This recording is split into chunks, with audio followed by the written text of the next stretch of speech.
Kalau tubuh itu rumah, hati itu pintunya, maka ruh adalah penghuninya. Kalau ruh itu mati, rumah jadi kosong.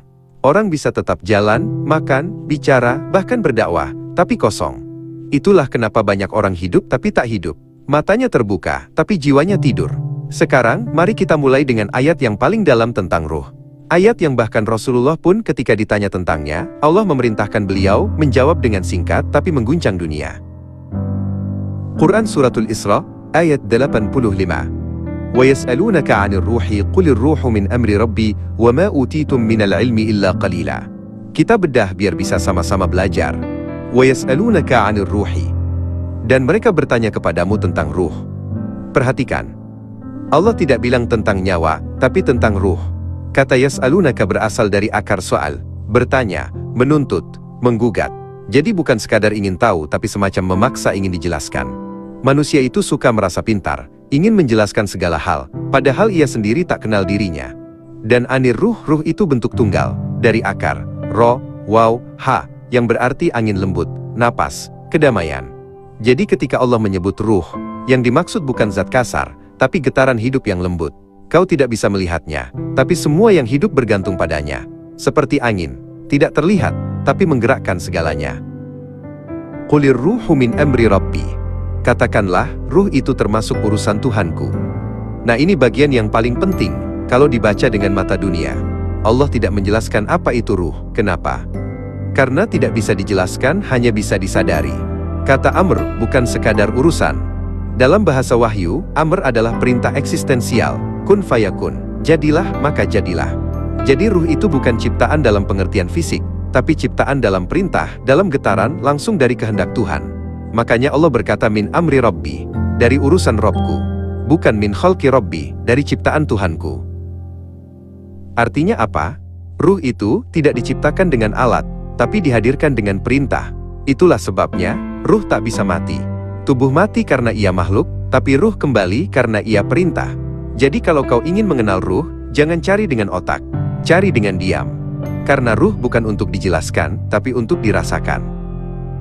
وَمَا أُوتِيتُم مِّنَ الْعِلْمِ إِلَّا قَلِيلًا. Dan tidaklah kamu diberi ilmu melainkan sedikit. Allah menutup ayat ini dengan sindiran tajam.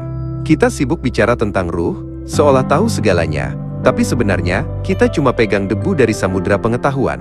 Kata utitum dari akar ata, diberikan. Artinya ilmu itu pemberian, bukan hasil. Dan qalila, sangat sedikit, bukan hanya kuantitas, tapi kualitas. Jadi, jangan sombong merasa tahu ruh. Karena semakin kamu merasa tahu, semakin jauh kamu dari yang sebenarnya. Sekarang, mari kita sambungkan dengan jalan yang sebelumnya sudah kita buka. Dari syariat, kita belajar aturan. Dari thariqah, kita mulai berjalan. Dan ketika hati sudah dibersihkan, ruh mulai bicara. Ruh bukan sekadar energi. Ruh adalah saksi diam yang ada di dalam dirimu. Yang sejak awal mendengar, tapi kamu tak pernah mendengarkannya. Coba tanya dirimu sendiri. Siapa yang mendengar hatimu saat kau tidak berbicara? Siapa yang merasakan sedih sebelum ada air mata? Itulah ruhmu. Dan kalau kau menyadarinya, kau akan paham kenapa dalam sujud, manusia paling dekat dengan Allah. Karena di titik itu, yang berbicara bukan lidahmu, bukan akalmu, tapi ruhmu. Orang yang ruhnya mati, bisa tetap jadi ustadz, pejabat, influencer, bahkan kiai. Tapi suaranya kosong. Kenapa? Karena ruhnya terkurung oleh ego. Ruh itu tidak bisa mati, tapi bisa terkunci. Terkunci oleh cinta dunia, oleh kesombongan, oleh kepalsuan. Makanya orang yang hanya memuja syariat, tanpa menyadari makna batinnya, ibarat orang yang baca peta, tapi tidak pernah jalan. Dia tahu semua hukum, tapi tidak tahu arah. Ruh itu ibarat kompas. Kalau kompasnya rusak, ibadahmu hanya jadi ritual tanpa arah. Quran Surat As-Sajdah, ayat 9. ثُمَّ سَوَّاهُ وَنَفَخَ فِيهِ مِنْ رُوحِهِ وَجَعَلَ لَكُمُ السَّمْعَ وَالْأَبْصَارَ وَالْأَفْئِدَةَ قَلِيلًا مَا تَشْكُرُونَ. Kita bedah biar bisa sama-sama belajar. ثُمَّ سَوَّاهُ. Kemudian dia menyempurnakannya. Kata sawwahu dari akar suwa, berarti menata dengan seimbang.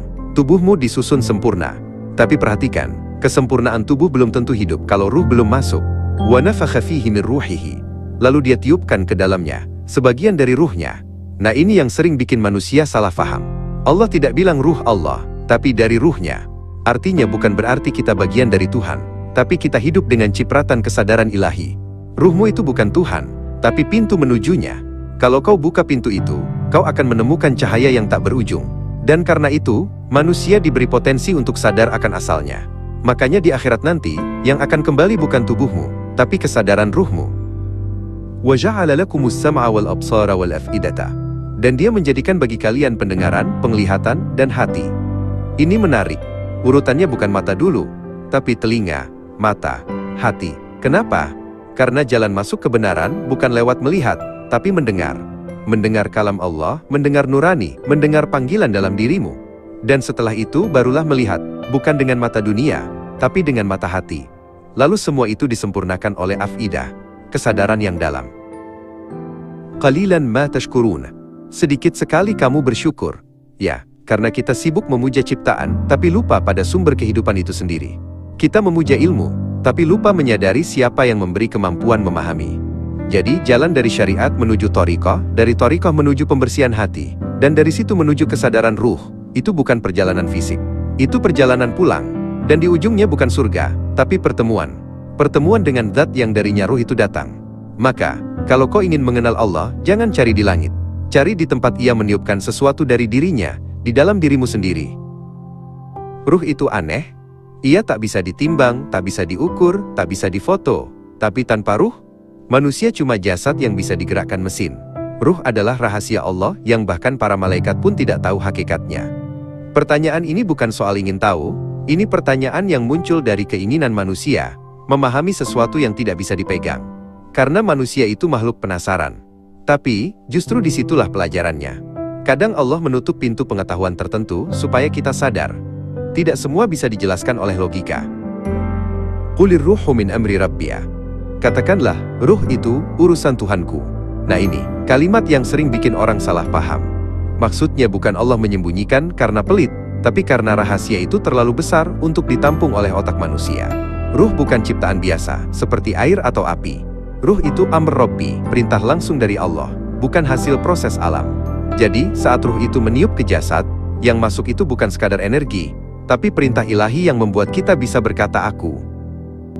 Banyak orang sekarang sombong dengan ilmunya, padahal dibanding ilmu Allah, semua itu cuma setetes embun di lautan tak berujung. Ilmu manusia cuma cukup untuk membuat robot, tapi tidak cukup untuk menciptakan ruh. Itulah sebabnya, sehebat apapun AI, mesin, teknologi, mereka bisa meniru gerak, bisa meniru suara, tapi tidak bisa meniru kesadaran. Karena kesadaran itu bagian dari ruh. Sekarang, kalau ruh itu urusan Allah, berarti cara mendekatinya bukan dengan otak, tapi dengan hati yang sadar. Tapi disinilah banyak orang tersesat. Mereka kira ruh itu cuma perasaan. Padahal ruh itu bukan emosi, tapi kesadaran yang halus, yang mengenali Allah, bukan lewat logika, tapi lewat dzauq rasa. Kalau ruhmu hidup, kau tak perlu diteriaki azan untuk sadar waktu sholat. Ruhmu sendiri yang memanggilmu. Tapi kalau ruhmu mati, azan 1000 kali pun hanya jadi suara. Ini penting harus dipahami secara mendalam. Ruh Allah bukan berarti bagian dari zatnya menempel di manusia. Bukan begitu.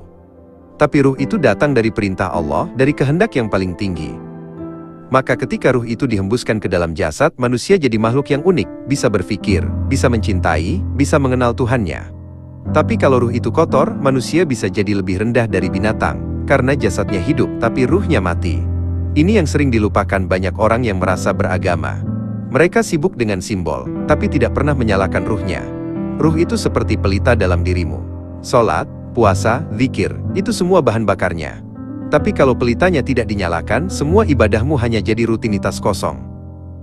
Ruh yang hidup itu tenang, tapi bukan karena tak punya masalah. Dia tenang karena mengenal sumber segala masalah Allah.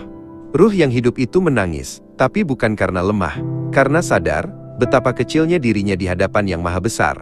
Ruh yang hidup itu tidak mudah marah, karena dia tahu tidak ada yang terjadi di dunia tanpa izin Tuhannya. Dan disinilah masuk ke tahap perjalanan jiwa yang dalam. Ruh tidak akan bersinar selama masih tertutup oleh hawa nafsu. Nafsu itu seperti debu yang menutupi cermin. Cermin tetap ada, tapi tak bisa memantulkan cahaya. Maka orang yang berjalan di jalan thariqah itu bukan orang yang aneh-aneh. Mereka hanya sedang membersihkan cermin jiwanya, supaya ruhnya kembali memantulkan cahaya Tuhan. Jadi, jangan kejar ilmu tinggi kalau ruhmu belum hidup. Karena ilmu tanpa ruh itu seperti lampu tanpa listrik, terang di luar, tapi kosong di dalam. Hidupkan dulu ruhmu lewat dzikir, tafakur, tangisan malam, diam yang sadar. Itulah jalan yang membawa kita kepada pertemuan yang tak bisa dijelaskan kata-kata, tapi bisa dirasakan dalam keheningan hati. Dan disinilah kita akan masuk ke bagian berikutnya, tentang rasa pusat dari kesadaran ruh yang paling halus, yang kelak membuat seseorang tidak hanya mengenal Allah, tapi merasakannya. Masih penasaran? Ada lanjutannya part 5 tentang rasa. Jangan lupa klik tombol subscribe dan aktifkan lonceng notifikasi. Gratis kok. Jangan sampai ketinggalan ilmunya.